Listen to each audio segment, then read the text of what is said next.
Good morning, everyone, and thank you for joining us. For those who don't know, I'm Patricia Faber, and I do a podcast show to help people maximise property values, and it's called Maximising Property Values. It's on all the popular podcast platforms, so Apple, YouTube, Spotify, Audible, etc. That, however, usually is a monologue that I do on the first day of every month and have been doing for nearly 6 years now. But today's episode is part of the guest series, which I added around 2 to 3 years ago. And my guest today is Tracy Stanton. So, Tracy, welcome. Welcome to Maximising Property Values. And thank you, Patricia. I'm going to start by asking you to tell us a little bit about you. So, who is Tracy, the person? Let's forget about property for the moment. Let's just look at you and talk about you. So, tell us who you are, what makes you tick, what makes you happy, anything that you're happy to share. We are delighted to find out about. So me, Patricia, where do I start? I suppose as a 45-year-old woman loving life, and you've met me, an incredibly positive, happy, lucky go person. I'm very sort of lucky. I love my life, the relationships I have with my family and my partner. And I'm very lucky in that I equally do a job that I enjoy. But I suppose separate from work, I have a very keen interest in a lot of sport. So if I'm not working or out with family and friends, I'll often be watching rugby or the golf or watching cycling. So very much sport plays a massive part in my life. So what sport do you actually enjoy? Playing myself or watching. Oh, playing yourself.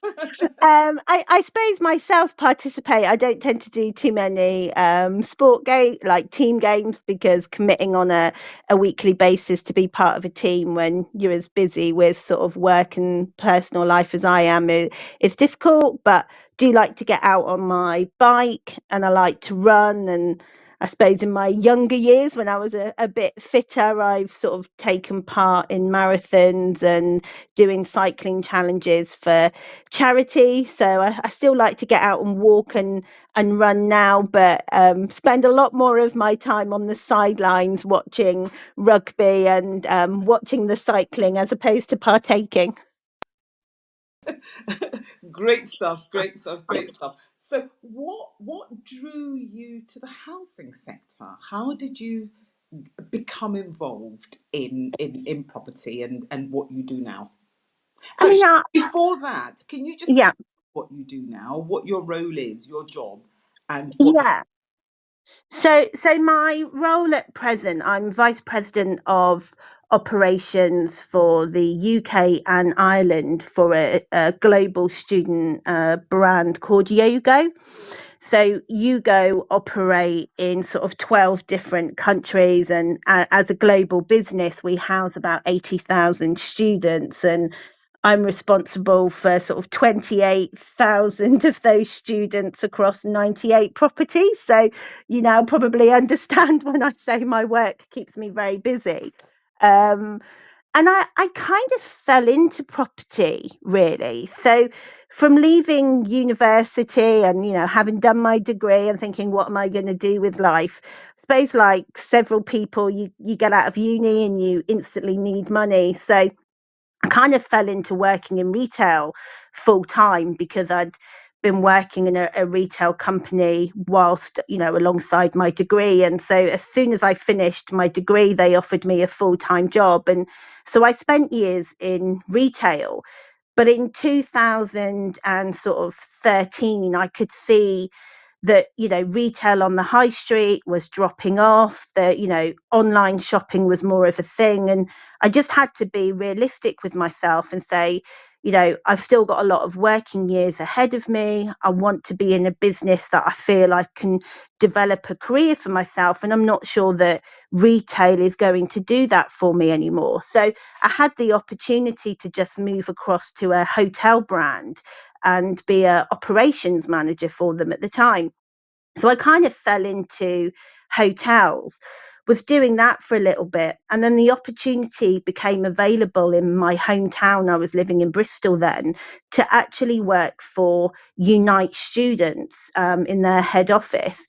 And so that's how I kind of got into sort of the PBSA sector, really. And 11 years on, I've not left it, and, you know, moved across into a couple of different providers, but have really spent the last 11 years enjoying what I do, and thankfully being able to build a very good career for myself within it.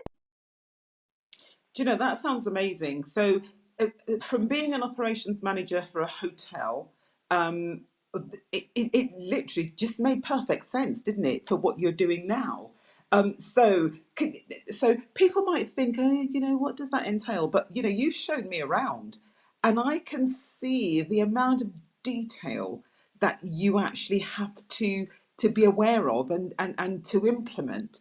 And I think that what you do will help people who are in the private rented sector actually gear up for what is coming in what will be the Renters' Rights Act, because all the processes that you put into place, if private landlords are able to do even a quarter as much as what you do, I think they'll be you know, very, very well placed. So can you tell us a bit about what PBSA is, and Yeah, and how it differs to other student accommodation? I think if we start there, that yeah. gives a really nice introduction into it. I suppose, like, you know, any sectors, and if we sort of take, you know, student housing, there will be similarities in PBSA and what we do. You know, ultimately, all of us, we're wanting to kind of look after students and provide a bed for them. I think where PBSA differs to some of the offering out there, and certainly from, you know, working within YouGo, is a massive part of what we do every day is about our student experience, and how we make sure that the students living with us are sort of at the forefront of everything we do. So, you know, our mission really is that we live and breathe the students, and, you know, our purpose is to make sure we support them through their entire educational journey whilst living with us. So, you know, we make sure that things are easy for them. You know, we have in our larger properties 24/7 cover. So at any point in time in the day, if they've got a query, if they've got, you know, some post to collect, maybe they just want to have somebody to talk to, we're there and we're available to kind of help them, support them, and give them that kind of support for whatever they need. And I think that's a very different offering than, say, somebody living in a HMO who may not, unfortunately, for whatever reasons, be able to talk to somebody, say their landlord or an agent, for a couple of days, depending on their time at uni, the time that maybe the agent's office is open or something. So I think the fact that we're always around to look after our residents and what we do is a big different factor. And like you said, Patricia, you know, you've been around one of the buildings with myself, and you've kind of seen the level of detail that the team offer the residents. You know, we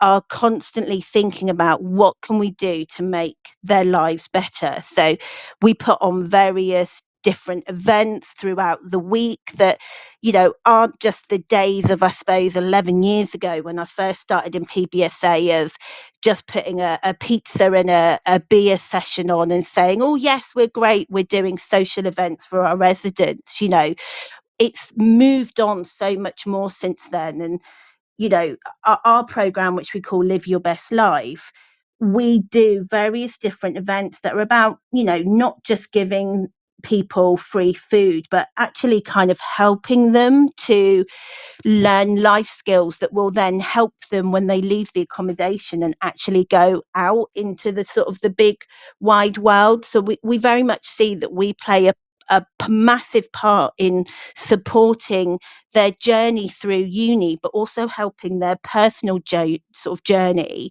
to make sure that we sort of help them grow. And I think for me, it's probably the one thing that has kept me in PBSA for 11 years is, I've still not lost that love for seeing somebody check into the building for the first time in September as a first year and, kiss their parents goodbye. And you see some really upset and some that are dead excited. And you go on that journey with them over that 9-10 months, depending on how long they live with us, and just see them grow and see them come out of themselves, see them make friends. And I've been lucky over the years to see different residents who have lived with us for 3 years actually graduate, and the happiness on their face at the end of it when they've got what they wanted. And I think for me, the fact that I know I help to play a part in giving people that career that they want and living their dream and that hope of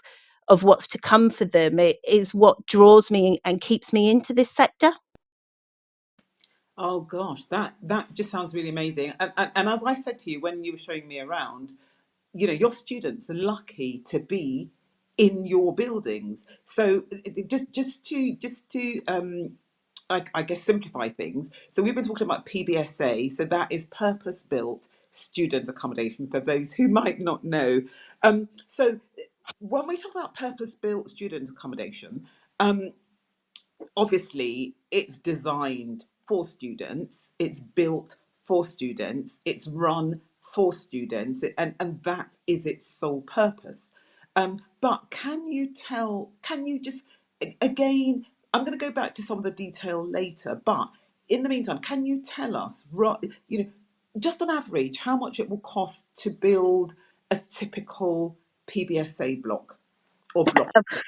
Oof. I mean, I'm not sure there's necessarily a typical, but depending on purchase of the land and forward funding, you potentially can be looking at 25 million or 15 million to build a student block, depending on, say, the bed number, the amount of blocks, what's actually in the building. PBSA has moved on so much over the years, and sort of gone are the days where it's maybe just a building with 100 beds and a tiny common space. You've now got buildings, we've got some that are, say, between 500 to 1,000 beds, and they'll have a gym, they'll have 3 common spaces, you'll have a cinema room within them, you'll have like a multimedia kind of games room. So some of it really depends on kind of the size of the building, the bed numbers, and the square footage that it covers, and what the client or the university, if we're working with a university, want from a specification within that sort of building. And I go into some of the buildings now that we manage, or I've sort of managed over the years, and it's like walking into a hotel. They're absolutely stunning, and a lot of work goes into thinking about how it's designed and how the students use it. So, so again, we're learning more about this now, and this is simply fabulous. Now, these rooms don't come cheap, do they? And I know that, to my mind, they represent excellent value for money. Especially the ones that I saw. But when people don't know, it's so easy to come to a judgment about certain things. So if people hear that students are paying, say, like 450, £500 a week for their accommodation, they'll be thinking, oh my gosh, that's a lot of money. But when you think about the outlay, when you think about the services provided, when you think about the well-being of the students that you guys have at the forefront of your mind, it's not at all expensive. And I think it represents extremely good value for money, because there's also an element of security, isn't there? Yeah. Not anyone can walk in. And I think that's a massive part of it. And, for me, the security and safety of our residents is sort of paramount. So, we will always make sure that the buildings are secure and that they've always got someone they can, reach out to. And, you're right, Patricia. I think, depending on the location of the property, different cities like London are going to hold a much higher weekly rent premium to, say, somewhere like Liverpool.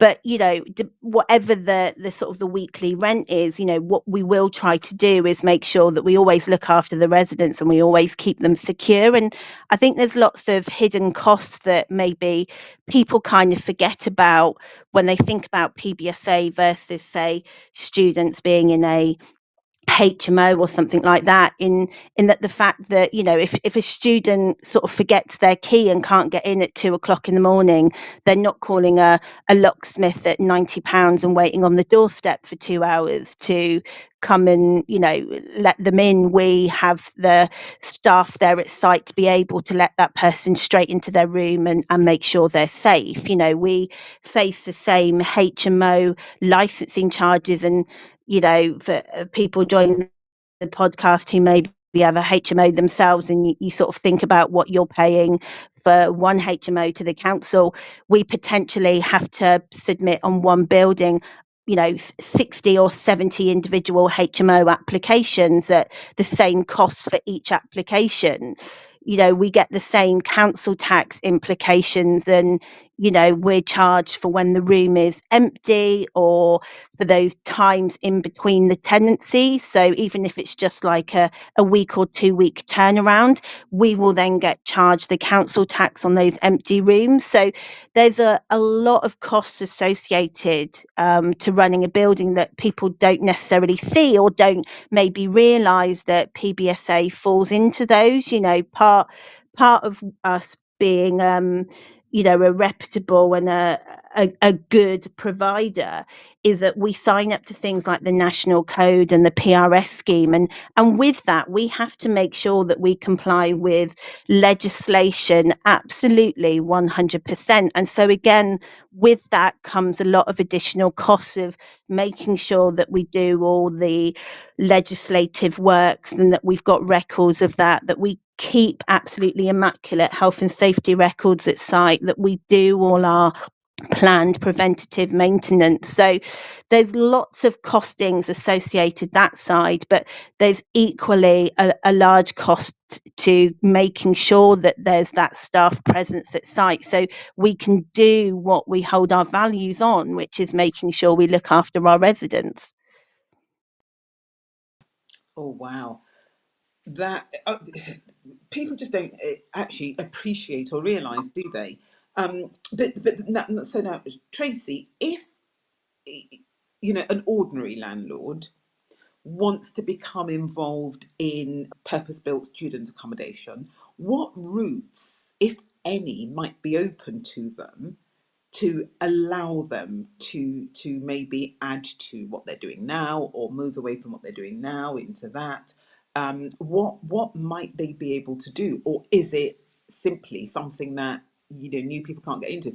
Can they invest in a bigger business that does it, or can they do it on their own? How do you go about getting the universities to actually, as it were, commission buildings that you, because if somebody's going to spend 25 million pounds to get a PBSA, they're going to want to know that they'll be able to let the rooms, Yeah. through the university or otherwise. So how does all of that work? Um, I suppose if I take the first part of the question and how do you get into it, I think that's very much down to the individual and their kind of wants, needs, aspirations.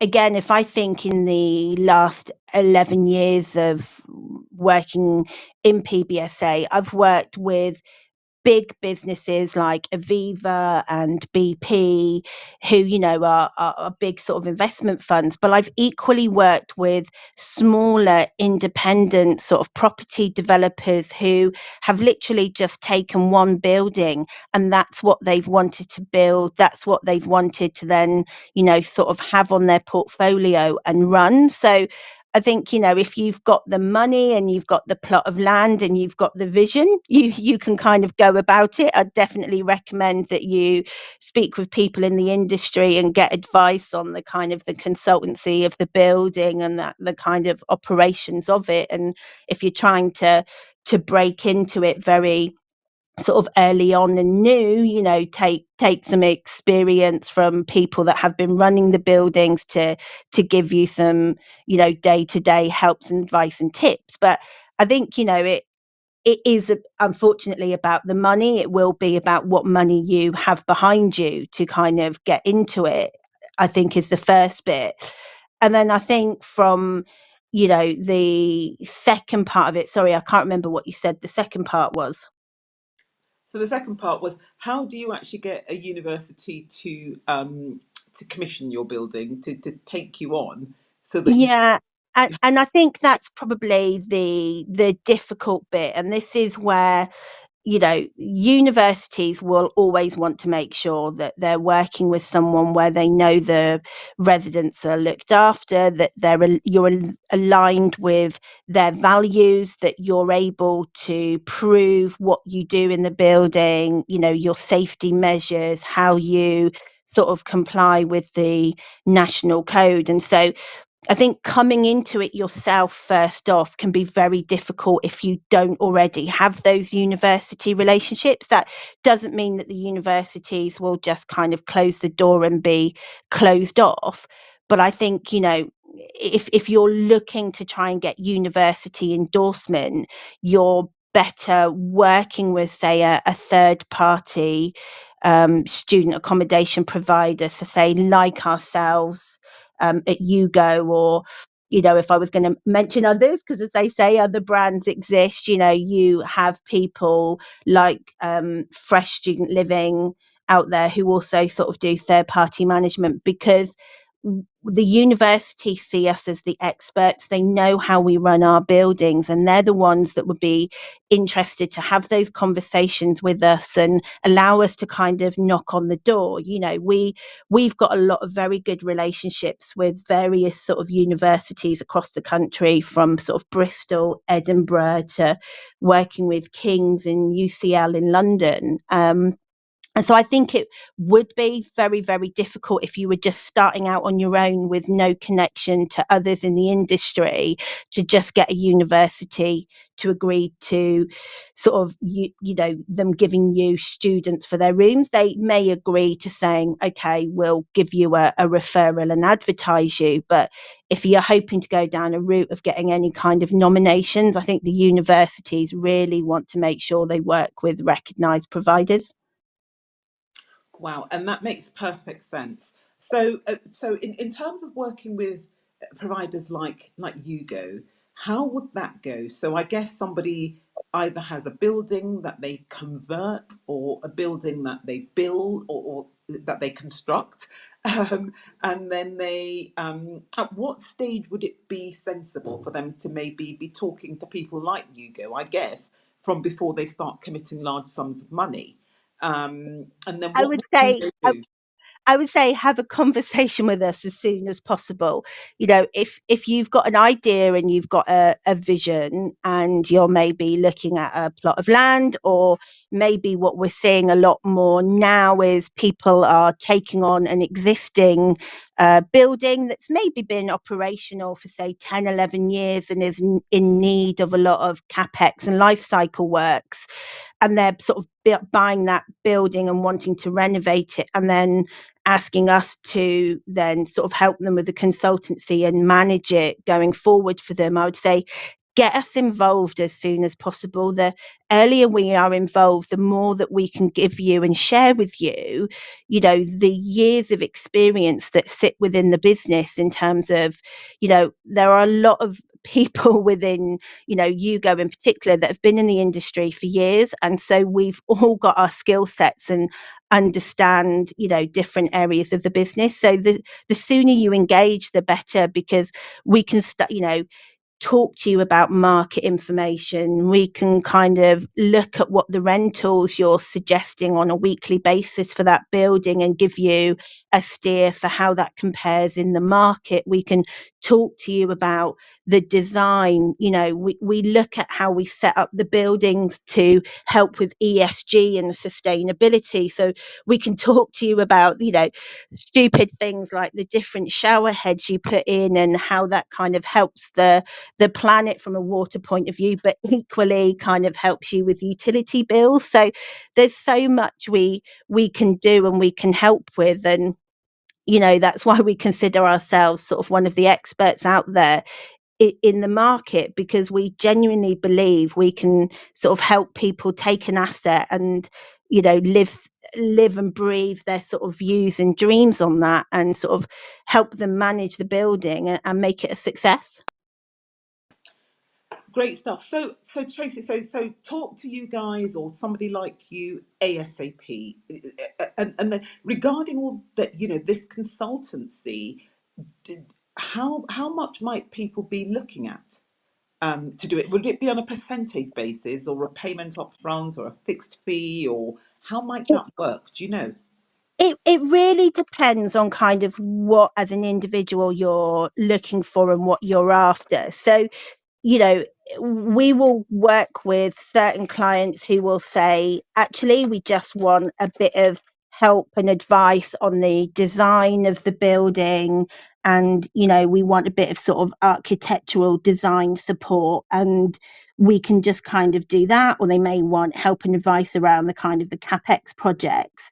And so if that's all they want, we will sort of look and work with them and, depending on what's involved, etc., agree a price with them. More often than not, I think when people come to us, they've either want the consultancy and then the management after, or they've maybe got a team that's already worked on the consultancy and they just want a little bit of input from us, and they mainly just want our expertise and skills to manage the building for them and get it through those final stages of mobilization and practical completion, and then manage that building for them from day dot and do absolutely everything so that they don't have to worry about it. So it can vary depending upon the client's needs.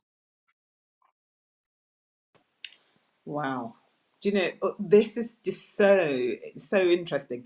And in addition, Tracy, so you said something earlier about the kind of detail that you guys go into could be down to the types of shower heads. Now Yeah. that is useful information for everyone, not just landlords, but also people in their own homes. So tell her, people who are not into property will find this so boring. What are they talking about? Why are they talking about shower heads? But for us, it is very important, isn't it? And it can have a massive impact, like you say, on our utility bills. So can you just tell us a wee bit more about that, please?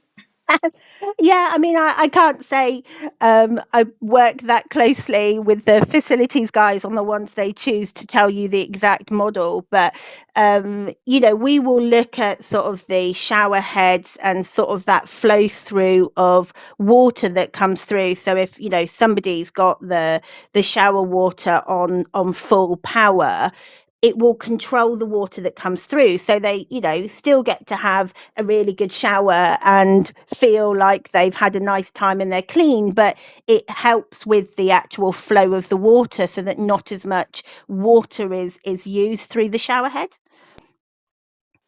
There's lots of different things that I suppose we look at and we do, and like I said, whether it's the shower heads, there's a lot of different smarter heating technology coming in now.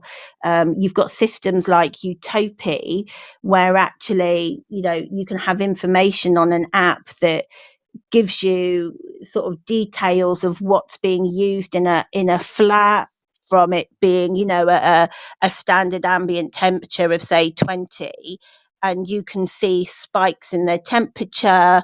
You can use the data to understand if all a room's maybe not been used for a couple of days, but the heating is pelting out. So we can then do education with our residents around trying to think about the environment and sustainability. We will look at everything we can to try and sort of help the environment. So, we will do things like, switch off campaigns where we encourage people to, switch off their heating when they're not around, think about the switching off of lights and not leaving them on if they know they're going out all night. So there's lots of sort of different things we try to do to make sure we're playing our part in looking after the planet. Oh, wonderful, wonderful, wonderful, wonderful. And you've mentioned utopia, the Yeah. so how does one spell that? Just for the benefit of people who will be listening to the podcast. It's UTOPI. OPI, great stuff. UTOPI. Now, But Tracy, again, I'll probably say there's other there's other ones as systems well. out there. But the thing is, we're not promoting any particular one. You're just talking about your Yeah, own personal experience. yeah, And if that's the one that you use, that's the one that you use. And the people can go yeah, there and do their own research. And if they want to use it or use something else, nothing's stopping them. So yeah. yeah, but honestly, thank you for sharing that with us. Um, so when I'm thinking now, so you would be an amazing person for people to come to learn from. Do you offer consultancy services, or does everything like that go through Yugo?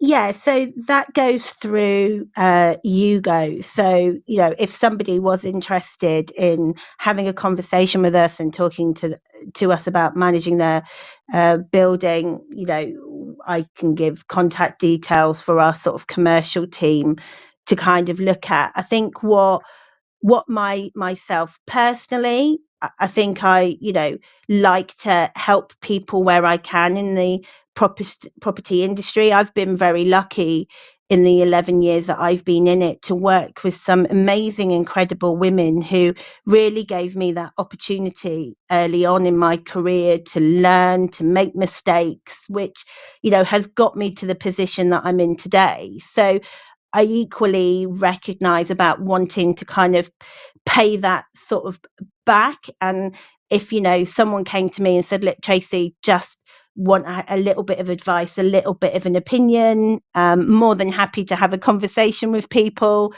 I don't charge. I'm not into doing the consultancy piece. That's not me.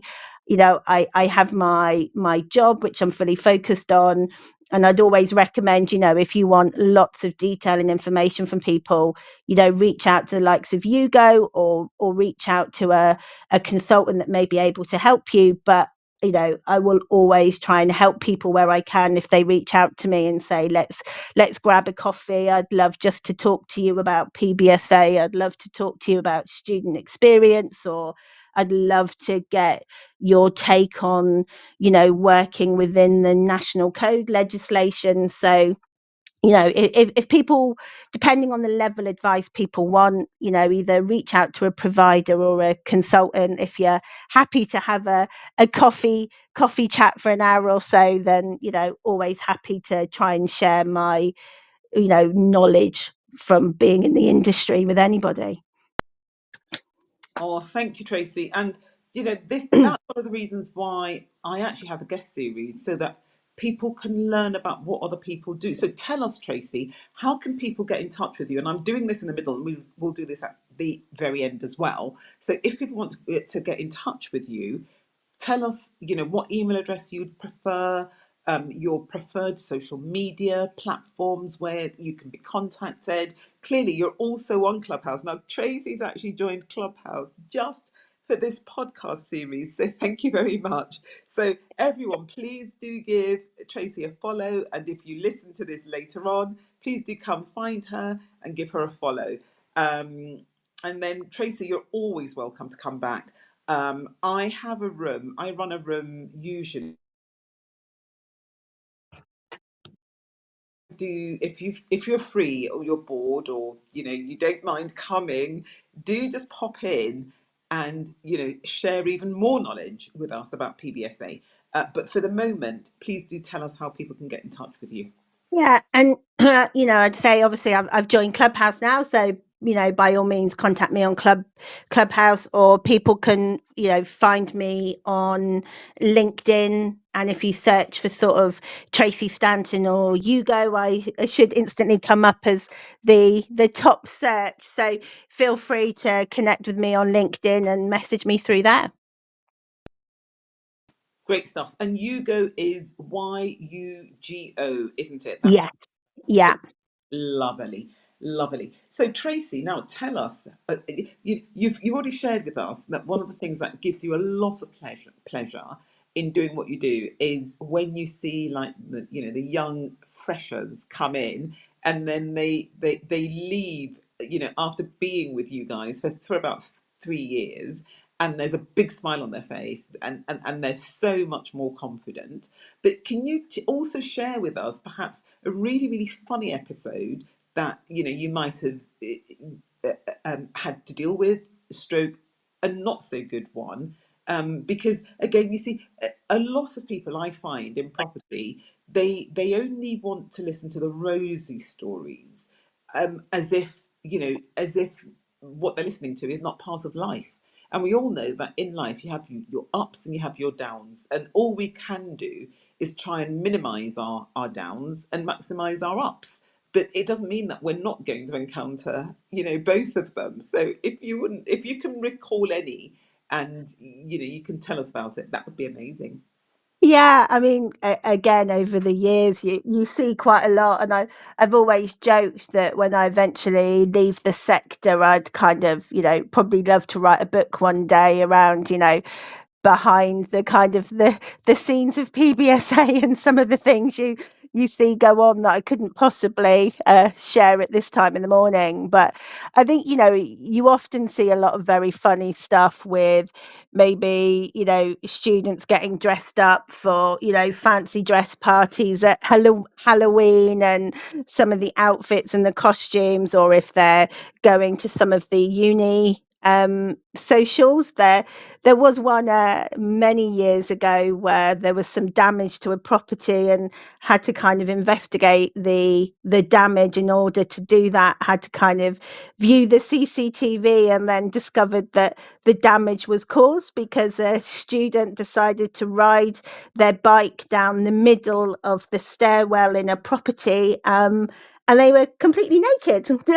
So you see and hear all kind of things happening in PBSA on the kind of the lighter side. Um, Probably from, I think, the more serious side, and this is certainly something that I've seen over the last 11 years, is more and more the impact of sort of student sort of well-being and mental health, and how many of our residents really reach out to us needing to have someone to talk to when they're in crisis and they're upset. And I think if you care about people, and you've got that nature, there's nothing worse than being in a property with a student in front of you who is absolutely just in floods of tears, and breaking their heart, and having those sort of conversations with them and trying to support them, and ultimately signpost them to the help they need. We take our staff through mental health training, but none of us are experts, so we know what we can do to step in the first instance, and then signpost them to that better help that they need. And I think you never like to see anybody upset, and so it for me, that's the side that it's encouraging that we are there and we're able to help those residents and give them that support. But it is upsetting when you see somebody who is genuinely so upset and unconsolable. That's not the nice side of the role. Yeah, thank you, Tracy. Yeah, that is quite true, especially when they're young. Um, Yeah, it's when they're young in particular, everything just takes on a much larger like significance as far as like you know the youngsters are concerned, which is one of the reasons why actually my favourite charity is Centrepoint, who and they're trying to eradicate youth homelessness. So I kind of like, I completely hear what you're saying. It can be heartbreaking. Now, earlier you said sometimes you have to pay for like 60 to 70 HMO licenses. yeah, um, because you've got more than two people, kind of like from different households sharing common facilities and stuff, which is all great. So now, and also I know because I've been around on your blocks that even though you've got massive blocks, you try and personalize the residents' experience. So you break down those maybe like 200, 500 beds into smaller units of flats. So yeah. like a 3 unit flat or a 4 unit flat, and then all of those people will share, a living room and a kitchen, and and I think that is just again, it is evidence of prioritizing the needs of the residents. So again, we have people who are into HMOs, and I've heard of people saying that they've got a 20 unit HMO, which is run as a 20 unit HMO. And every time I hear something like that, I think to myself, I couldn't think of a worse hell to impose on anyone to be living in a 20 unit HMO, where, which is different to a hotel. Because if you're in a hotel, you know what you're getting, you know what you're buying, which is literally just the place to lay your head at night. And then you're out during the day, and then you eat out, or you might come back and you might order takeaway or go to the restaurant or something. But a 20 unit HMO or a 25 unit HMO, so I'm thinking you could probably advise people on the benefits of actually splitting such, well, a 20 unit isn't such large compared to what you're used to, but of splitting large units into smaller units for the well-being of people who actually live there.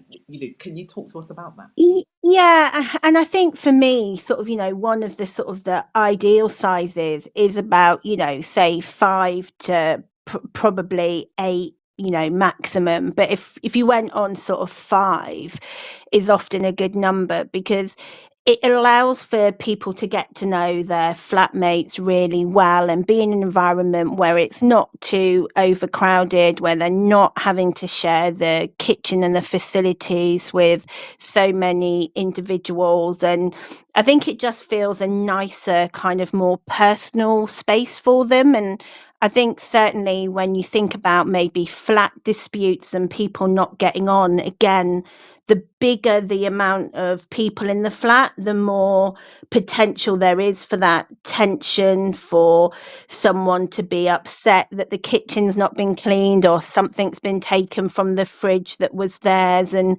it just becomes that environment where, there's so many people in there. How do you know who did it? How do you know who's maybe playing their part, who isn't? So, for us, we try and look at that. How does it feel to be living in that flat for 44 or 51 weeks? And, I always put myself in the point of view of going, if this was my home and if this was going to be somewhere I was living for 44 or 51 weeks, how would I feel about how the kitchen is set up? How would I feel about my room? How would I feel about the ensuite sort of bathroom that I'm using? And you know, I think if you go into it with that kind of mindset and think about the resident experience, think about the potential for how you deal with conflict management, you know, I'm sure many people who have got HMOs have potentially been involved with people calling them saying, I'm not getting on with so and so next door, they're constantly making noise. You know, you don't want to kind of be interrupted yourself too much by constantly dealing with flat disputes. So I think a smaller number works for various different reasons.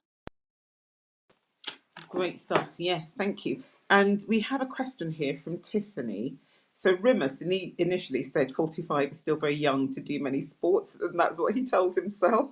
And then Tiffany says, do you provide a mini fridge in each room for each of the students you accommodate?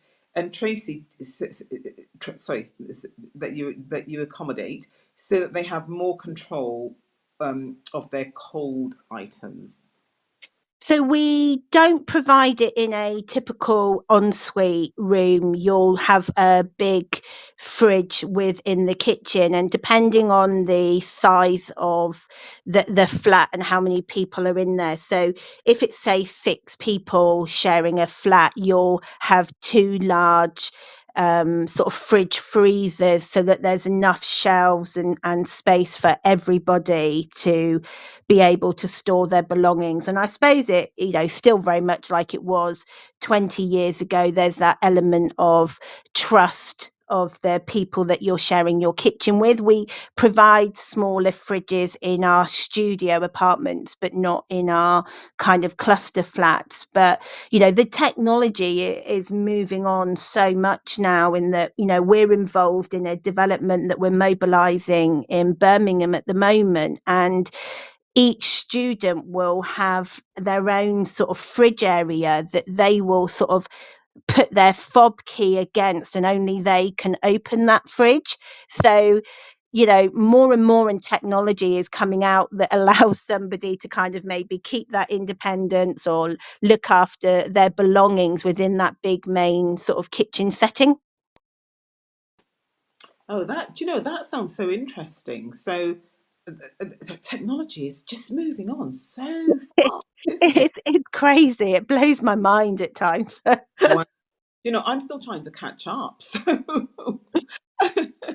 I'm not even aware of things like that. But that's amazing. So Tracy, can you walk us through a typical day, a working day that you go through?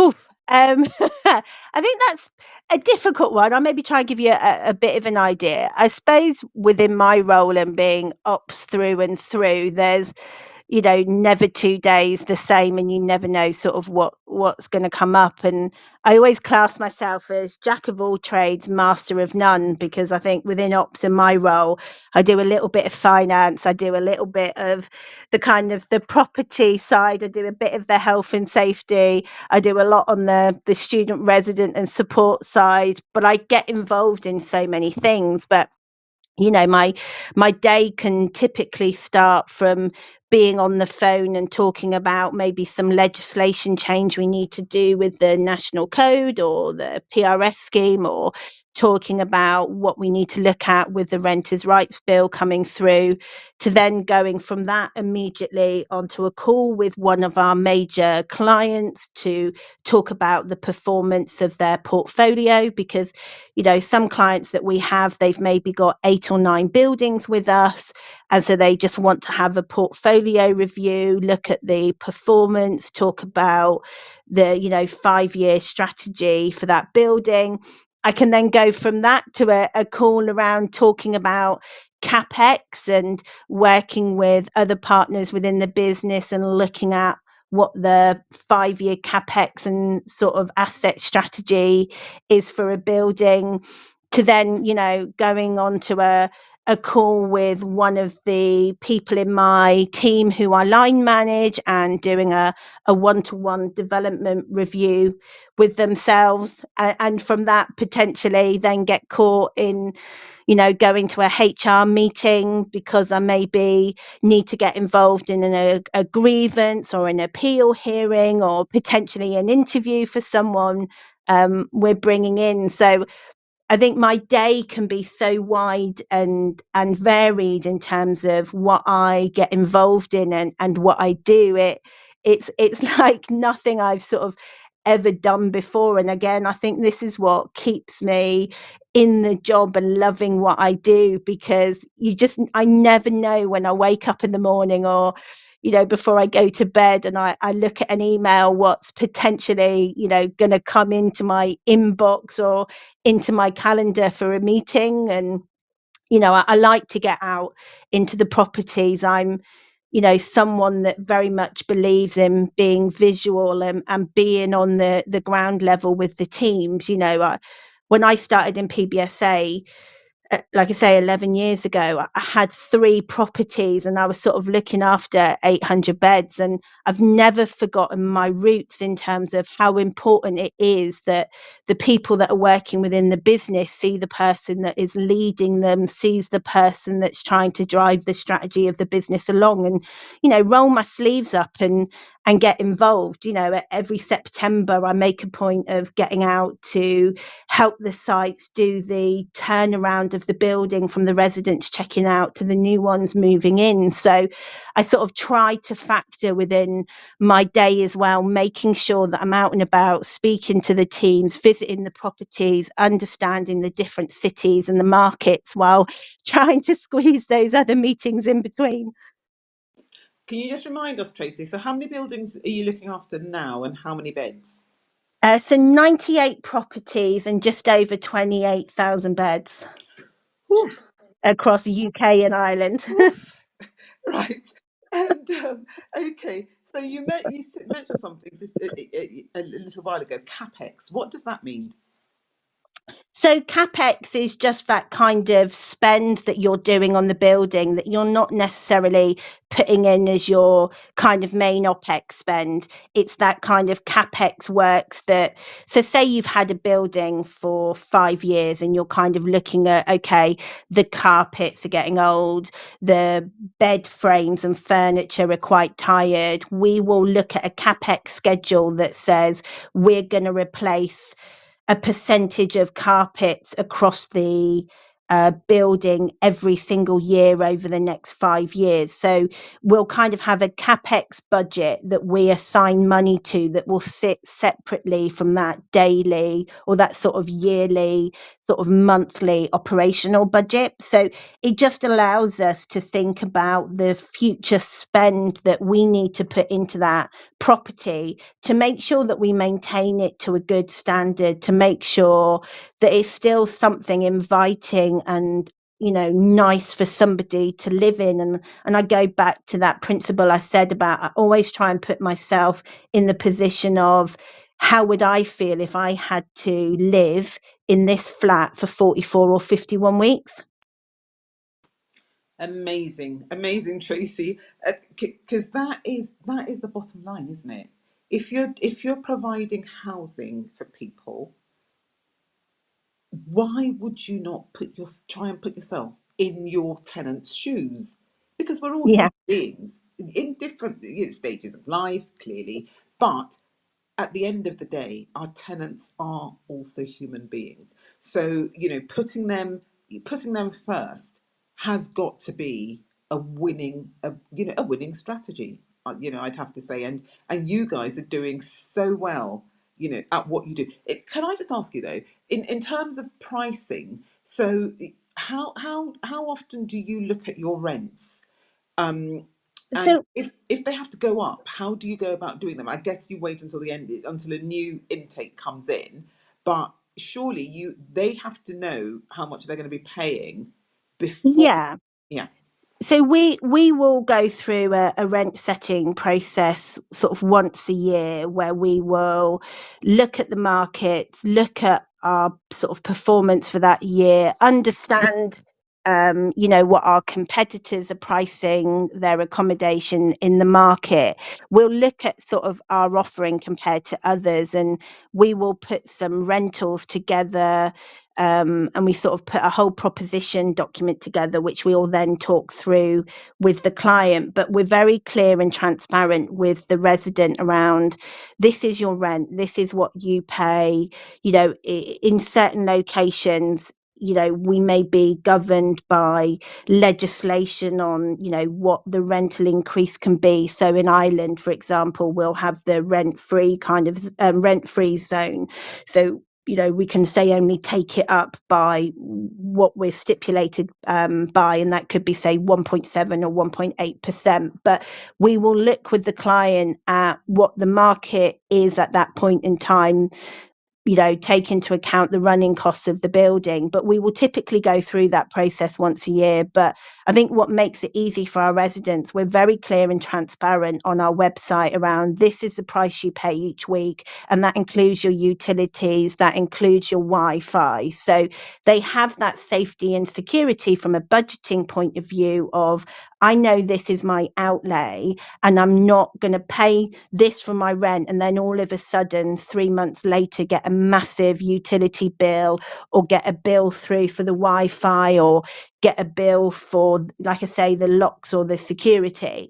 So it allows, I think, you know, us to have a clear vision with our clients around what their proposition is, but also gives the students living with us that reassurance of what they need to budget for, so that they can make sure they've got the money there to be able to pay their rent on a monthly or quarterly basis, depending on how they're paying it. Wonderful, wonderful, wonderful. Tracy, I've got to say thank you so much for everything that you've shared with us today. And also, so I've got a question here. Kevin is saying, thank you, Basil.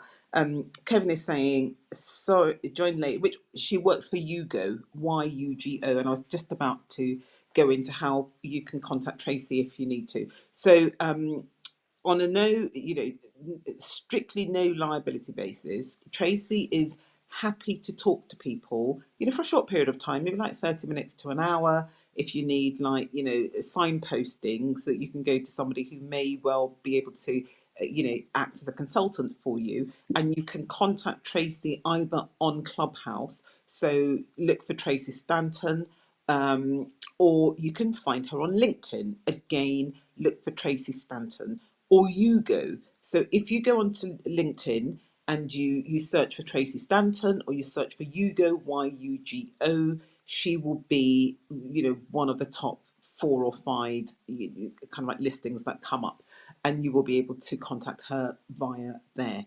But I honestly just want to say, Tracy, thank you for giving this time. Thank you for sharing this with us, because the one thing I meant to ask but didn't ask is, you know, people like Yugo, can people invest in them? Are they public limited companies? Can you buy shares in them, or how else can you effectively go into, you know, if you don't have the skills, you don't have the money to do it on your own, is there a way where you can maybe put your £1,000 or your £5,000 or 10,000 or 50,000, however much, into another company that does this and does it brilliantly? I mean, I'll be honest, I don't know some of the technical details on that, Patricia. It's not something I've really necessarily ever looked into or asked. So probably more shame on me. I mean, I think, you know, within the business, we work with, like I say, different you know, pension funds, or just different sort of funds that we manage on their behalf. And so that probably would be about people, you know, more in investing into those funds, as opposed to doing anything with us directly. Because Yugo as a business, we don't physically own any of the properties ourselves. We manage all the properties on behalf of people. So it would be more about them, say, you know, getting into investing into a pension fund and then putting money into that effectively, if it was property that they chose it from, they could then get the money that way. But I think, that would be for a financial advisor to sort of advise them on. Well, thank you, thank you, thank you. Honestly, really, really appreciate your coming on here. And so here you are, people, Tracy Stanton, and the podcast. I'm going to make sure the podcast is live fairly soon, and people can download it and share it and listen to it over and over again, because the things that you've shared with us, I've certainly learned, quite a few things. I love that every day I'm learning new things, and it's just fascinating. It's one of the reasons why I love being in the property industry, because it doesn't matter how long you've been in it, and it doesn't matter what you do or how much experience you have, you can always learn something new. And Tracy, thank you for being so kind and sharing with us. And yeah, thank you so much. And thank you to the other guys in the room, and to people who are, might be listening to this later on.